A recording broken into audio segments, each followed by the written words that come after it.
Olá, meus irmãos, louvado seja nosso Senhor Jesus Cristo, para sempre seja louvado. Estamos em mais um vídeo aqui do canal e mais uma aula sobre a nova ordem.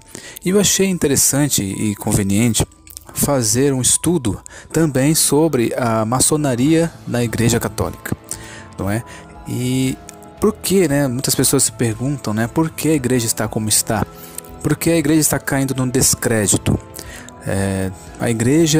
A maioria das pessoas que se dizem cristãs, muitas estão saindo da igreja e criticam, desmoralizam, ridicularizam, tem um processo de desmistificação da igreja católica, não é? Caindo num total descrédito.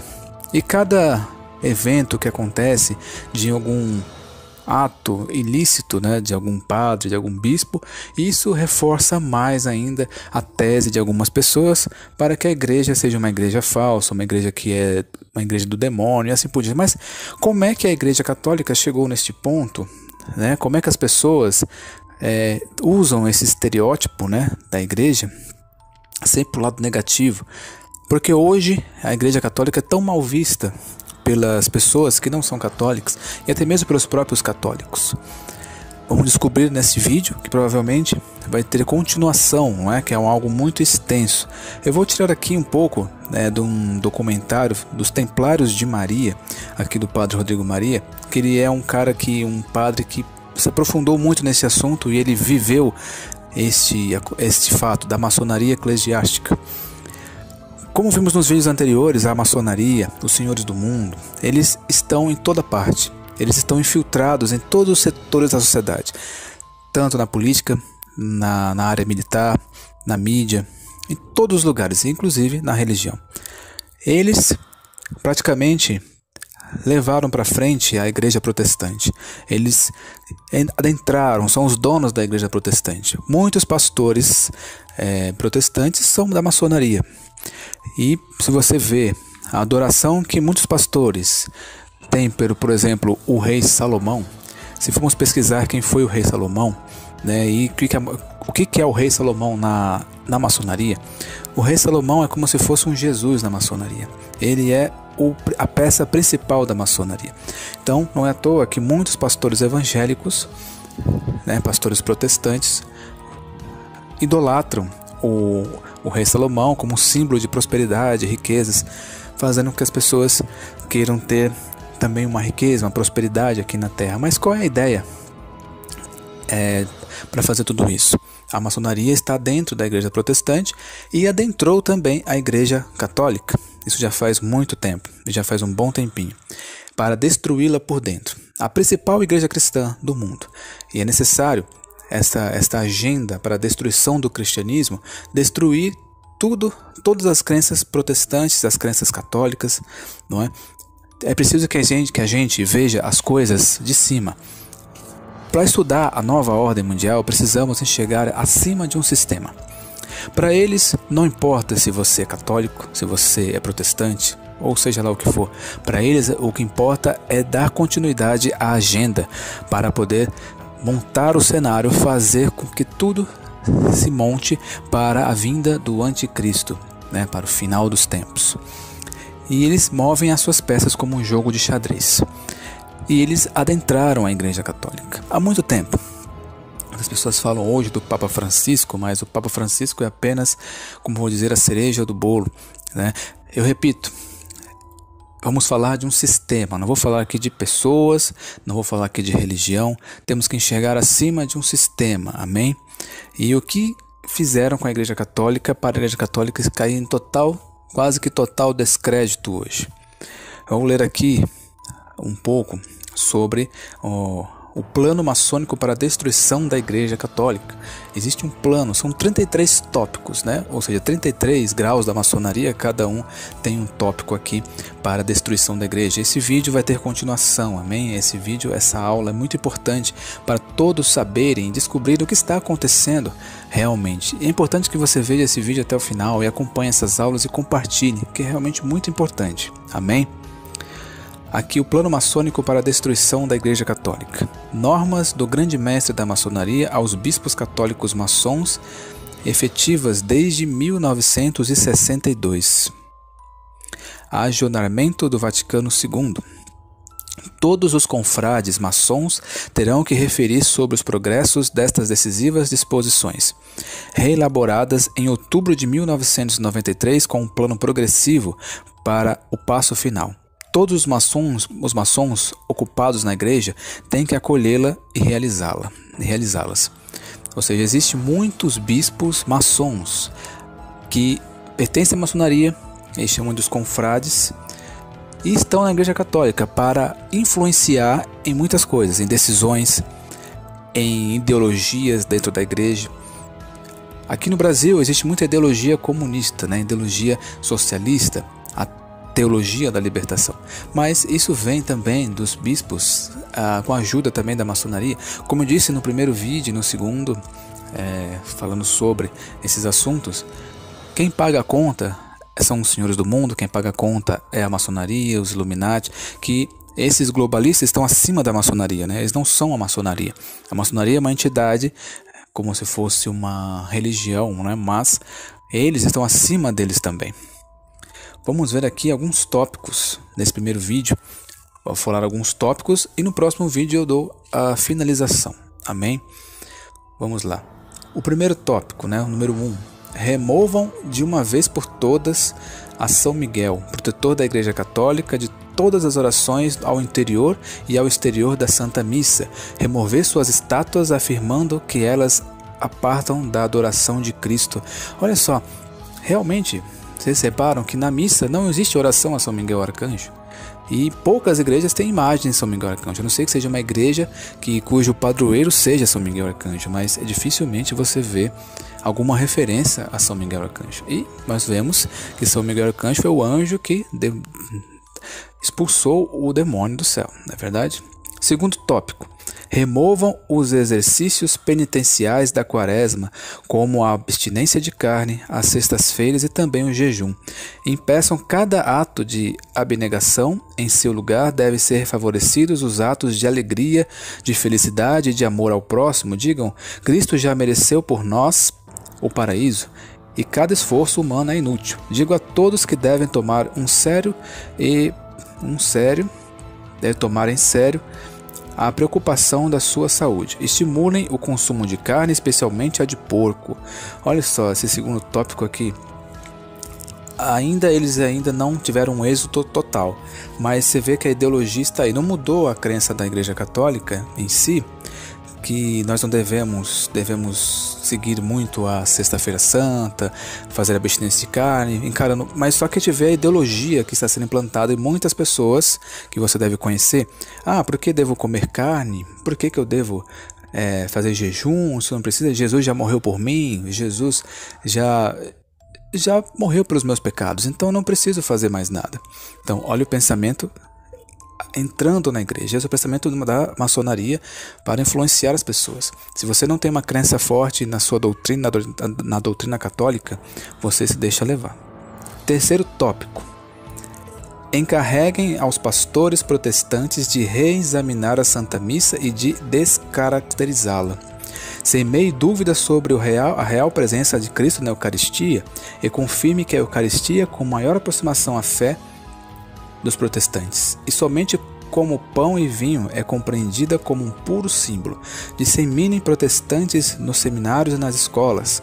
Falem de ecumenismo como caminho para a unidade. Acusem a cada um que crê na presença real de Jesus Cristo na Eucaristia, como subversivos e desobedientes para com a igreja. Olha só, meus irmãos, aqui é muito sério isso. Protestantes, olha só, por isso que eu falei no início do vídeo, o protestantismo junto com a maçonaria estão trabalhando juntos. Eu não digo as pessoas, os fiéis, mas os seus grandes líderes.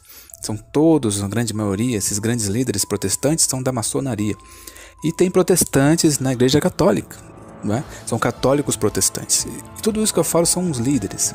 Para semear aqui que Jesus não está na Eucaristia, que é apenas vamos igualar a Santa Ceia protestante com a Eucaristia da Missa Católica, que não tem nada a ver, é tudo a mesma coisa. E aquelas pessoas que querem preservar a igreja, preservar a Eucaristia, são ridicularizados. Vemos hoje, com aquela coisa da comunhão na mão, e na boca. As pessoas acham ridículo. Para que tudo isso, não é? Então, coisa da maçonaria eclesiástica. Quarto tópico de hoje, aqui deste vídeo, meus irmãos, mas na próxima sexta-feira eu vou continuar, amém? São 33 tópicos. Talvez até faça ali vídeos a mais. Eu acho que eu vou fazer vídeos a mais, porque esse é um assunto muito extenso e muito interessante e importante para todos saberem. Quarto tópico: proíbam a liturgia latina da missa, adoração e cantos, uma vez que eles comunicam um sentimento de mistério e de respeito. Apresentem-nos com feitiços de adivinhos, homens que pararão de crer aos sacerdotes como homens de inteligência superior, de respeitar como portadores de mistérios divinos. Ou seja, o que tem acontecido muito na igreja, né, é pessoas com dons de profecias. Existe realmente o dom da profecia, mas estamos vendo muitas coisas acontecendo na igreja católica. Não é de hoje, desde os anos 60, né? Como, por exemplo, o movimento que faz com que as pessoas esqueçam um pouco da calmaria da Santa Missa, da reflexão, de pensar nos mistérios de Deus, para ouvir homens que dizem que estão ouvindo Deus e falando profecias, falando que tem um dom da libertação, os dons de revelação, né? Apareceu muitos aí que tem esses dons de revelação e faz um show, faz grupos de oração parecidos como se fossem grupos protestantes, né? Como se fosse uma igreja protestante, milagres, curas e como se fosse magia, né? Então tem aparecido na igreja católica tudo isso, amém? Quinto tópico, vou continuar mais um pouco. Dei coragem às mulheres a não cobrir-se a cabeça com o véu da igreja. O cabelo é sexy. Pretendam as mulheres como leitoras e sacerdotisas. Aprendem as coisas como se fosse uma ideia democrática. Fundem um movimento de libertação da mulher. Quem entra na igreja tem que vestir vestidos descuidados para sentir-se nela como em casa. Isso debilitará a importância da Santa Missa. Ou seja, permitindo mulheres com roupas indecentes, não usar mais o véu. Antigamente, né, as pessoas falavam, tem a igreja do véu, a igreja protestante, lá que tem as mulheres andando de véu. Mas isso não é algo original deles. A igreja católica, antigamente, usava véu. As mulheres usavam véu como respeito à igreja, não é? E hoje não se tem mais isso. Poucas mulheres, pouquíssimas mesmo, agora que estão se resgatando, até mesmo por conta do padre Rodrigo Maria ter falado muitas coisas, tem se resgatado um pouco sobre isso. Amém? O sexto tópico: afastem os fiéis de receber de joelhos a comunhão. Digam às monjas que devem impedir aos pequenos antes e depois da comunhão de ter as mãos juntas. Digam a eles que Deus os quer assim, como são, e deseja que se sintam completamente cômodos. Eliminem da igreja de estar de joelhos e cada genuflexão. Tirem os genuflexórios. Digam às pessoas que durante a missa devem certificar sua fé em posição erguida. Ou seja, tem a pregação, tem uma tentação das pessoas não mais se ajoelharem para Deus, ou seja, de uma soberania. As pessoas, os fiéis, não se ajoelharem mais. Isso aqui ainda não aconteceu por completo. Já estão tirando isso de se ajoelhar perante a Eucaristia. Muitas pessoas que se ajoelham quando vão receber a Eucaristia são vistas como algo anormal, não é? São vistas como uma aberração. Até os padres muitas vezes não querem dar a comunhão quando a pessoa se ajoelha.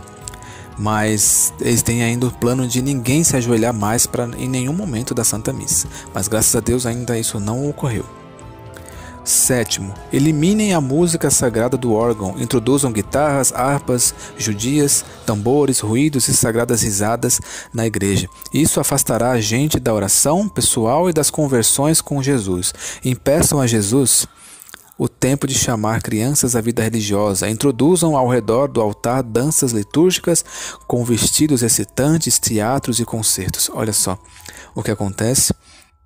Em vez de ter um ambiente propício para oração, para se comunicar com Deus, eles querem algo agitado, né, para introduzir. Nós vemos, né, bateria, guitarra, danças. Isso impede muitas vezes de nos concentrarmos e vamos muito na euforia.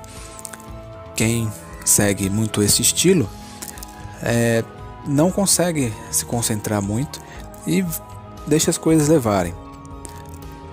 Acaba até pecando por algumas coisas e não se concentra, simplesmente vai na euforia, como acontece nas igrejas, muitas igrejas protestantes, de pedir milagres, de ficar eufórico, de ter uma aparente felicidade.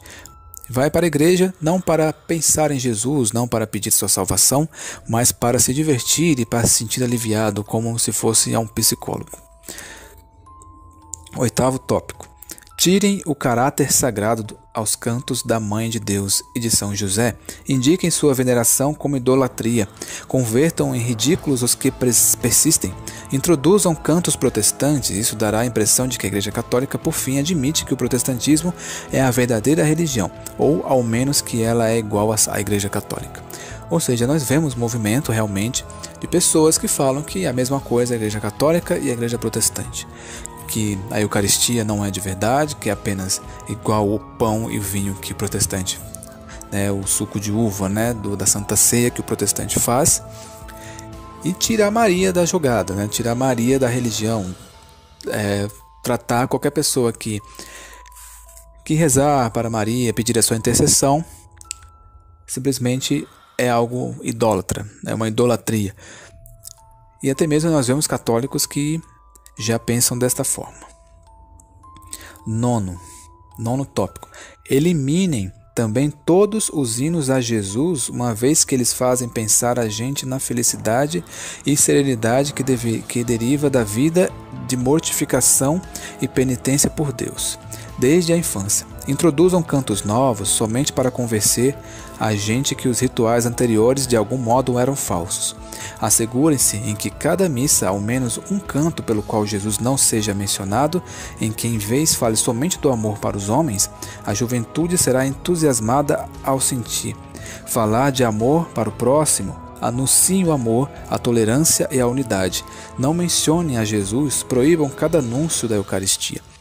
Ou seja, é o que está acontecendo, né? Isso é bem claro o que está acontecendo. É amor. Jesus é amor. Vamos amar o próximo, esqueçam tudo. Esqueçam a Eucaristia, esqueçam tudo que é importante. Pense somente no amor. As doutrinas, as crenças, a religião, isso tudo, meus irmãos, é um processo para a destruição da igreja, porque eles querem acabar com todas as religiões, em especial a religião cristã, para ter uma nova crença, uma nova ideologia, que é a ideologia do fim dos tempos, que é a ideologia do anticristo. É por isso que eles querem desmistificar tudo, tirar a mística da igreja, acabar com a fé do povo. E é o que eles estão fazendo nesse exato momento. 10º. Removam todas as relíquias dos santos dos altares e sucessivamente também os altares mesmos. Substituam com mesas pagãs privadas de consagração que possam ser usadas para oferecer sacrifícios humanos no curso das missas satânicas. Eliminem a lei eclesiástica que quer a celebração da Santa Missa somente sobre altares que contenham relíquias. Ou seja, você vê alguma relíquia dos santos por aí facilmente? Não. Nós vemos igrejas aí, o próprio Padre Pio está lá numa igreja lá da Itália, né? O seu corpo está lá. Um grande milagre dos santos incorruptos, né? Nós sabemos que existem muitos santos que morreram há muito tempo, estão lá intactos e ninguém fala nada. É como se fosse uma grande mentira. Tudo encoberto. As relíquias dos santos, não é? Dificilmente você vê isso na igreja. E é visto como uma loucura, uma besteira, não é? 11º. Interrompam a prática de celebrar a Santa Missa na presença do Santíssimo Sacramento no tabernáculo. Não admitam algum tabernáculo sobre os altares que são usados para a celebração da Santa Missa. A mesa deve ter o aspecto de uma mesa de cozinha. Deve ser transportável para expressar que ela não é absolutamente sagrada, porém tem que servir para um dobro objetivo, por exemplo, de mesa para conferências ou para jogar cartas. Mais tarde, coloquem ao mesmo uma cadeira a tal mesa.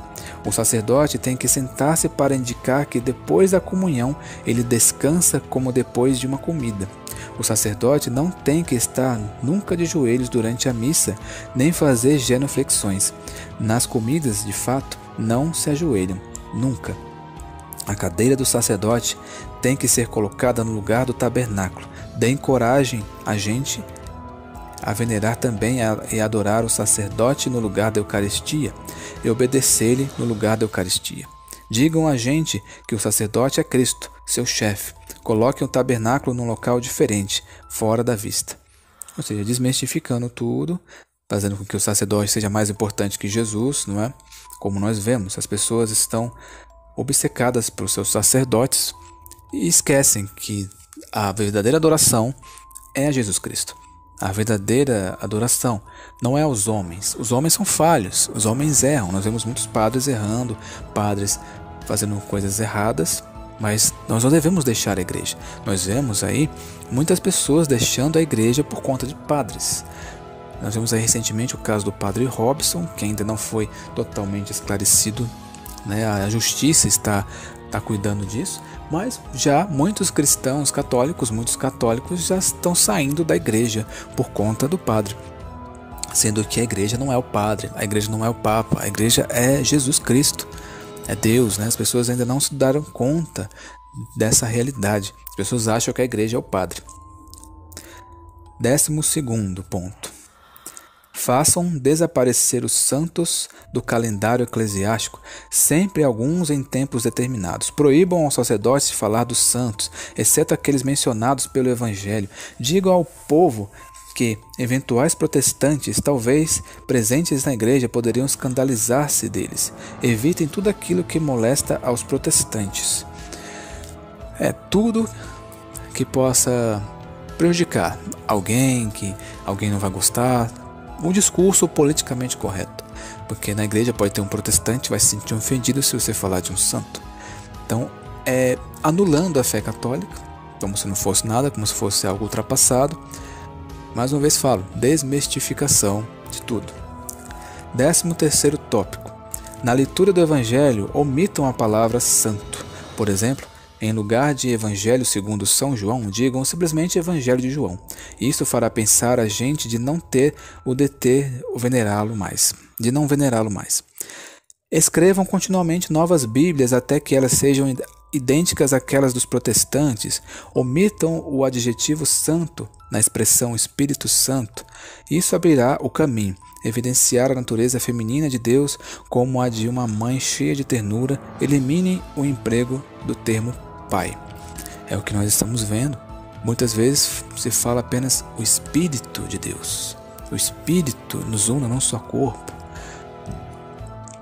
mas é o Espírito Santo.